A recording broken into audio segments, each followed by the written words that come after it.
J'entends beaucoup d'artistes dire, chaque fois qu'on est dans un pays, il y a une vibration différente, il y a autre chose, il y a une autre réaction, celui-là était mieux que l'autre. Vous avez aussi senti ça, ces différences de tonalité, non pas sur scène, mais de ce que vous aviez par rapport à un public différent, d'une culture différente, Pascal? Bah déjà de partir, rien que ça, quoi, de se retrouver à l'aéroport, quoi, puis de prendre son instrument, puis de se retrouver 12 heures après à l'autre bout du monde, bah, de toute façon, il y a quelque chose qui... Bah vous avez de la chance, vous jouez de la trompette, vous avez l'instrument le plus léger de voilà, toute l'équipe, hein, aussi. Passe hein. Ouais. C'est bien de le faire remarquer. Il fallait un moment que je le dise. Voilà, c'est très bien.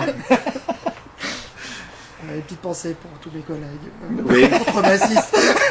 Les inférieurs de la percussion et qui jouent du piano et tout ça. Ouais, j'ai bien entendu. De toute façon, ouais. quoi, en arrivant dans un autre pays, mais ça peut être n'importe où, on est de toute façon un petit peu transformé, quoi. Puis la musique, elle sonne. Peut-être c'est à ce niveau-là qu'elle sonne pas la même chose, quoi. C'est vrai qu'ici, bah, souvent, bon, on joue déjà dans les mêmes endroits, les mêmes salles, et puis on est un petit peu habitué, quoi, à tout le temps les mêmes cas de figure dans l'accueil, tout ça. Puis c'est vrai qu'on se retrouve dans un pays où on n'a pas du tout les codes, bah, tout change. Mais c'est Même salutaire sur scène, pour vous. ouais, c'est incroyable. Quand je me suis amusé à scanner ce matin vos CV respectifs, j'ai remarqué qu'il y avait des noms évidemment qui se retrouvaient parce que la Suisse romande est un petit milieu.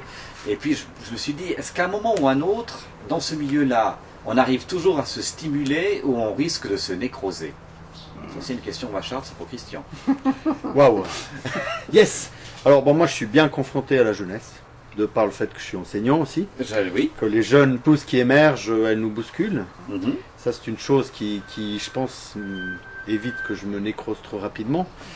Et puis après, personnellement, il y a une envie de ne pas se fixer, ou de ne pas choisir un style, de ne pas être, comment dire, un artiste qui développe, qui creuse son sillon, mais d'être beaucoup plus perméable à tout ce qui se passe autour et puis d'évoluer tout le temps. Un musicien généraliste. Ouais, on pourrait dire, ou un artisan peut-être. J'aime bien. Moi j'aime bien le mot artisan dans la musique Ouais. parce que il y a un côté terrien de fabriquer des choses et puis c'est ça qui me plaît aussi parce que finalement on évolue toujours jusqu'à la fin. Bon, qui Et sera au-delà. très lointaine et Et au-delà. au-delà, dans d'autres réincarnations, Bien etc. sûr. Tout à fait. Donc, pas facile de se nécroser. Pour vous, c'est la même chose aussi. Où on faut être tout le temps en éveil, il faut Ouais, être tout le temps avoir c'est toujours l'étincelle. curieux, quoi. Être curieux, avoir envie de découvrir des trucs. En tout cas, moi, je suis. Ouais. C'est ce qui me pousse en avant, c'est de faire d'autres collaborations, d'autres projets, mais même dans notre petit milieu valaisan, quoi. Il y a plein de gens avec qui on n'a pas joué encore. Ouais, ça, Est-ce que ce Il y a milieu... toujours quelque chose à découvrir, quoi. Est-ce qu'il... il va me haïr, je vais lui dire ça. Rafi est le doyen. Donc, par rapport à votre Je commence à avoir l'habitude là, Voilà. dans les groupes dans lesquels Parce que je je pense qu'ils ne doivent pas se gêner par rapport à Non. certaines remarques. Donc ça fait quand même une vision globale de l'évolution de la scène valaisanne et romande depuis les années 80 jusqu'à maintenant à peu près. Et moi je me suis demandé si ce milieu il était en train d'évoluer pour régresser ou s'il continuait à bouger et aussi vite qu'on l'espère. Pour tout le temps avoir des nouvelles idées, se nourrir et faire d'autres choses. Alors moi j'ai le sentiment que ça a déjà la manière de faire, ça a déjà passablement changé, la manière d'aborder ce métier. Et moi j'ai toujours pensé que en réalité la musique c'est un des moyens pour aborder les gens à la rencontre, c'est un prétexte. Ce qui fait que dans le milieu, ça, si on veut, la manière de faire change, mais la fondamentale de pourquoi on le fait, je pense que ça n'a pas tellement changé. Les gens, moi j'ai toujours l'impression qu'ils recherchent toujours la même chose. C'est toujours de jouer, de rencontrer des gens, d'aller plus loin, etc. Maintenant, le problème qu'il y a, c'est qu'il y a, enfin le problème entre guillemets, c'est qu'il y a de plus en plus de musiciens, parce que ce qui a beaucoup changé depuis les années 80, c'est qu'à l'époque, il fallait se déplacer, pas simplement bouger, pour rechercher pour apprendre. Or maintenant, j'ai deux exemples à mes côtés. Oui. il y a beaucoup plus la possibilité pour les jeunes d'apprendre sur place les choses.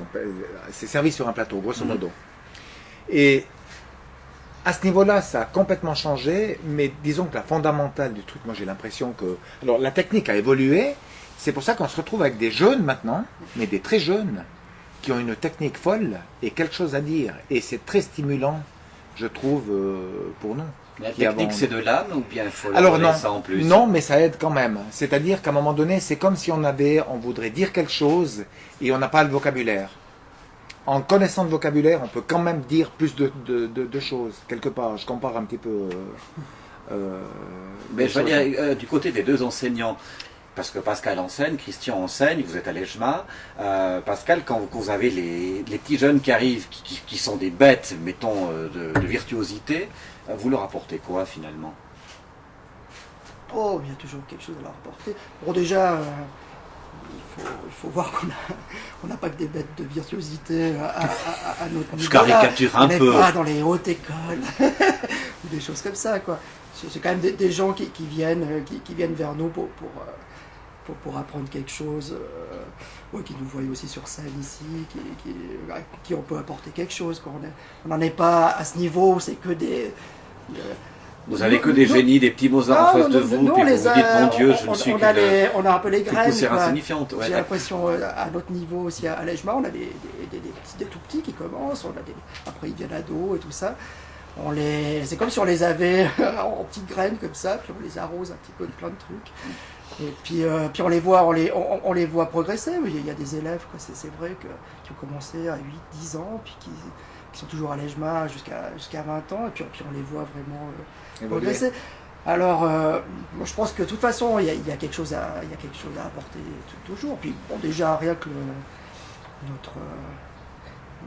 l'expérience de ces quelques années, de nos quelques années de musique, quoi, c'est toujours intéressant que pour les élèves. Quoi. Ils viennent vous voir jouer, vos élèves, Christian, pour après vous faire des remarques pertinentes ou impertinentes? Oui, absolument. Ou vice-versa, moi j'ai aussi été voir mes élèves jouer, donc ceux qui ont été plus loin, qui sont mes concurrents actuellement. Ah oui, c'est petit, mais non, mais ça existe, et puis en même temps, je suis content. Et puis de voir un élève jouer, moi, ça me fait plaisir. Parce que je me dis, je lui ai apporté le peu que j'ai pu lui apporter, peut-être servi à qu'il fasse ce chemin-là. Il n'y a pas que moi, évidemment, dans ce chemin que cet élève a choisi, mais pour parler de transmettre l'expérience, je trouve que ça c'est important, parce qu'effectivement, il y a la technique, il y a l'aspect instrumental, comprendre les codes. Mais moi, je m'attache bien à l'ouverture et puis l'expérience, donc de ma propre expérience, l'expérience qu'on partage nous, de scène, de se confronter aux autres, de s'ouvrir à la musique. Je pense que c'est ça qui est important à transmettre. C'est-à-dire de ne pas être dans... Parce que l'idée des chapelles, ça reste quand même... Tu parlais avant que c'était peut-être trop long ou pas, l'évolution. Oui, dans le milieu du jazz, l'esprit de chapelle est assez fort. Ouais, mais pas que. Donc je pense qu'on le trouve dans tous les milieux musicaux. Clairement, parce que c'est un peu un refuge de chacun de se conforter à ce qu'il connaît, puis du coup, il se fait sa coquille. C'est peut-être un réflexe humain, je sais pas, mais il y a un autre réflexe de s'ouvrir, puis d'échanger. On parlait de rencontres avant, puis ça enrichit. Donc d'aller expliquer ça aux jeunes, de leur montrer les exemples, de transmettre pour les aider à s'ouvrir, moi je trouve que c'est la meilleure chose qu'on puisse leur apporter.